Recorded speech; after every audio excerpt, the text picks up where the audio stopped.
It's like virtually every time someone gets flipped upside down because of a betrayal in a relationship, after the betrayal happens, they say to themselves, there were all these signs I didn't pay attention to.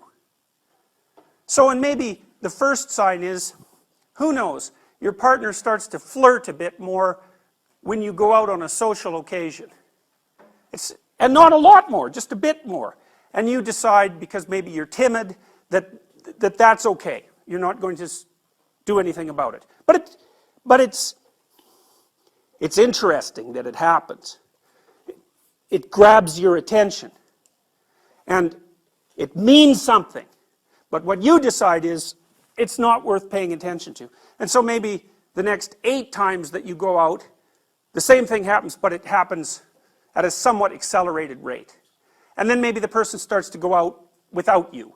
And so on. There's this progression towards the end state of betrayal. And every time you get a little hint, the world tells you that something's going on, you put it aside and you fail to take it into account.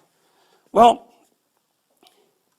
you're foregoing your opportunity to adjust the relationship at micro stages, because maybe what you should have done the first time that happened is you should have gone home with your partner and said, what the hell's going on?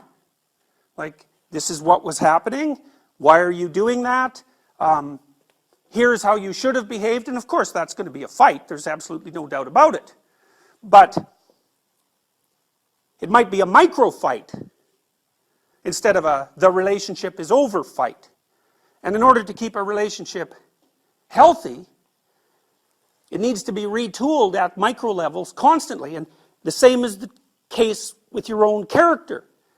When you encounter something that's unexpected, especially if it's small enough to handle, you need to extract the information from it, rebuild the world, and rebuild yourself. And then maybe if you continue doing that, every time you get evidence of an anomaly or an error, or every time the world manifests some meaning to you, then you won't have to fall apart, because the structure that constitutes you is going to remain viable and healthy from the bottom up. And if you don't do that, then those errors are going to accumulate, and when they finally do manifest themselves as unavoidable, like when your partner says, I don't want to be with you anymore, or I've been with someone else for the last year, there's no ignoring that, then the whole thing comes crashing down.